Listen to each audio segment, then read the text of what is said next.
இதே புதுக்கோட்டை இல்லடா 300 பிள்ளைய பெண் பிள்ளைய மரத்துக்கு இருந்து படிக்கிறாங்க. பள்ளிக்கூடம் இல்லாம 300 பெண் குழந்தைய படிக்கிற பள்ளிக்கூடத்துல ஒரே ஒரு கிடைக்கிறடா. படிக்க வருவதில்லைன்னா எப்படா வருவான் அந்த பள்ளிக்கூடத்துக்கு? தமிழ்நாடு அரசு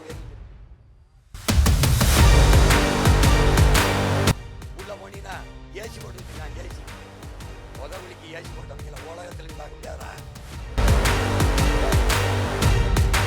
நிற்கிறார்லடா சுதந்திர போராட்டத்துக்கு 9 வருஷம் ஜெயிலில் இருந்தாரா? 9 வருஷம் நாட்டு விடுதலைக்கு ஜெயிலில் இருந்தாரா? செத்து சிலையானிக்கு முதுகு கேட்டுட்டாடா. அதை இடிக்கிறான்ல. இப்ப இதை யாரா நீடிப்ப எப்ப சீமானாகிய நான் அப்படின்னு அங்க பேச பாரு.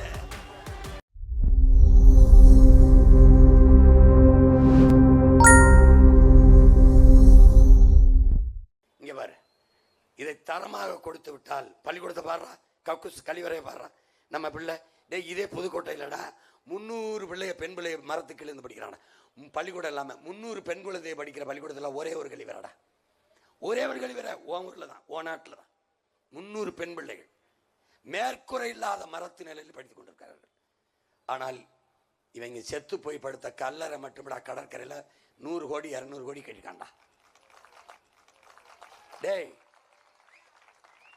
பிள்ளைகள் படிக்கிற படிப்பறை எப்படி இருக்கு, அவன் படுத்து கிடக்கிற சுடுகாடு எப்படி இருக்குன்னு காட்டுறேன் பாரு. இதெல்லாம் உன் பள்ளிக்கூடம்டா. இங்க வர உட்கார்ந்துருக்கேன் எப்படி வந்து கக்கூஸ் போற மாதிரி வந்துக்கண்டா. படிக்க வருவதில்லைன்னா எப்படா வருவான் அந்த பள்ளிக்கூடத்துக்கிட்டே? தமிழ்நாடு அரசு உயர்நிலைப்பள்ளி. ஏய் பாரு எப்படி வருவான், எப்படி வருவான் பார். உனக்கு கோவம் வந்துட்டுன்னு வச்சுக்க, நீ நல்ல மானத்தாய் தகுப்ப மானத்தாய் மாறல பால் குடிச்சிருக்காயடா. உனக்கு கோவம் வந்துருச்சு. இதை பார்க்கும்போது நீ தன்மானத்தோடு தலை நிமிந்துட்டா. இல்ல உன்னை எந்த நூற்றாண்டையும் திருத்த முடியாது. என் தாத்த மாதிரி 100 தாத்தா இருந்தாலும் உன்னை காப்பாற்ற முடியாது. இங்க பாரு, படிக்க யாரும் வரதில்லைன்னா எங்கடா வருவான்? இங்க வர நம்ம பள்ளிக்கூடத்தையும் பாடுறா, அவன் கல்லறையும் பாடுறான். அரசு பள்ளி வகுப்பறை, அரசியல்வாதி கல்லறை. இது சுமார், இது ஐயா எம்ஜிஆர். இது நுழைவாயில் தான். உள்ள போனின்னு வச்சுக்க 5 ஸ்டார் ஹோட்டல் கட்டிருக்காப்ல. டேய் இதாண்டா ஐயாவோடது. ஐயாவோட தானே தலைவர் தன்மான தலைவர் ஐயாவோடதுடா. உள்ள போனீங்கன்னா ஏசி போட்டு வச்சிருக்கான். ஏசி புதகுலிக்கு ஏசி போட்டவங்கள உலகத்துலன்னு பார்க்க முடியாதா? பார்க்க முடியாது பாரு. டேய் பள்ளிக்கூடத்தின் மேற்கூரைய பாடுறா. டேய் உட்கார்ந்துருக்க பிள்ளை மண்டையில் வந்து செத்து போனான்டா, அவன் கல்லறைய பாடுறா. இப்ப என்ன, இதை இது மாதிரி கட்டிட்டு அதை இது மாதிரி ஆக்கணும்டா. அதுக்கு என்ன பண்ணும்? ஒரே ஒரு ஓட்டு போடுறா. அவங்க அண்ணனுக்கு போடுறான். போடுறா ஒரே ஒரு ஓட்டா போடுறா ஒரு ஓட்டம் போடுறா. டேய் உன் கூட பிறந்தவன் உன்னை கைவிடுவானாடா, உன்னை ஏமாத்துவானாடா. உன் வயிற்றுல பிறந்தவனா ஏமாத்துறவனா இருந்தா நான் ஏன்டா இப்படி வந்து கத்திக்கிட்டு படம் போட்டு உன்னை காட்டட்டும்? எனக்கு தான் 2000 கோடி தரேன்றானடா, துணை முதல்வர் தரேன்றானடா. நான் செத்ததுக்கு அப்புறம் நீயே ஆட்சி எடுத்துக்கின்றான்டா. நான் போயிருக்க மாட்டேனா? டேய் நீ நினைச்சு பாரு.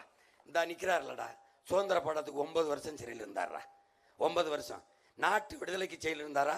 செத்து சிலையானிக்கு முதுகு ஜெயிலில் இருக்காண்டா. இது மாதிரி இந்த இனத்துக்கு ஒரு மானக்கெடு இருக்கானடா. கருணாநிதி சிலை இப்படி ஜெயிலில் இருக்காடா. ஏய் இவே ராமசாமி சிலை இப்படி ஜெயிலில் இருக்காடா. எம்ஜிஆர் ஜெயலலிதா சிலை எப்படி இருக்காடா. ஏன்டா நம்ம தாத்தன் சிலை ஜெயிலில் இருக்கு? ஏண்டா என்னைக்குடா நீங்க திருந்த போறிய?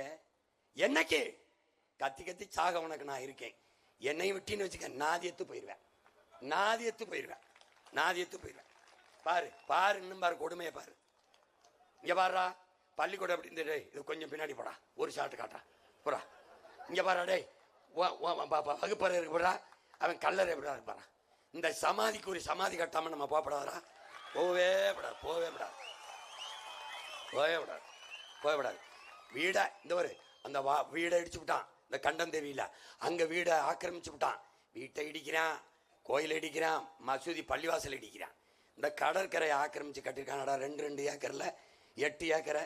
இந்த கடற்கரை ஆக்கிரமிப்பா இல்லையா சொல்லு? ஆக்கிரமிப்பா இல்லையா? அதை இடிக்கிறான்ல. இப்ப இதை யாரா இடிக்கிறது? யார் இடிப்பா? நீடிப்ப எப்ப சீமானாகிய நான் அப்படின்னு அங்க பேசும் பாரு. அண்ணன் பதவியா இருக்க வருவில்ல, விழாவுக்கு வருவில்ல, அப்பவே மண்வெட்டி கடப்பாறை கோடாரி எல்லாம் கொண்டு வந்து பேர் தெரியும்டா. இங்க வர்றான். அப்ப கல்வி அமைப்பு, இந்த கல்வி அமைப்பு மக்களாட்சிக்கு எதிரானதா இருக்கு. கல்வி அமைப்பு மக்களாட்சி நெறிகளுக்கு எதிரானது. நீ பாரு, ஏய் நான் போட்டு காட்டுறான் பாரு, திரும்படா மரத்து நிழல்ல உட்காந்துருக்கு பாரு, நம்ம பிள்ளை பொம்பளை பிள்ளை பாடுறா எப்படி தரையில் உட்காந்து படிச்சுக்கிட்டு இருக்கு. தனியார் பள்ளிகளுக்கு இழைக்கப்பட்ட துரோகத்தை பாரு. கட்டுக்கட்டா காசை வாங்கிட்டு அரசு பள்ளி. இது என்ன தெரியுமா? நம்ம பிள்ளைகளுக்கு நாம் செய்யற பச்சை துரோகம்டா. பச்சை துரோகம், பச்சை துரோகம். துரோகம் செய்யற அரசுக்கு நீ ஓட்டு போடுறடா, அதான்டா உலக பெருந்துரோகம். உலக பெருந்துரோகம்டா.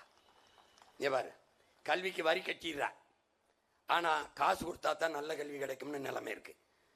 பார்த்துக்க, இங்க போற கூட்டம் உன் மகன் ஆட்சியில இங்க வந்துருது, திரும்பிடுது.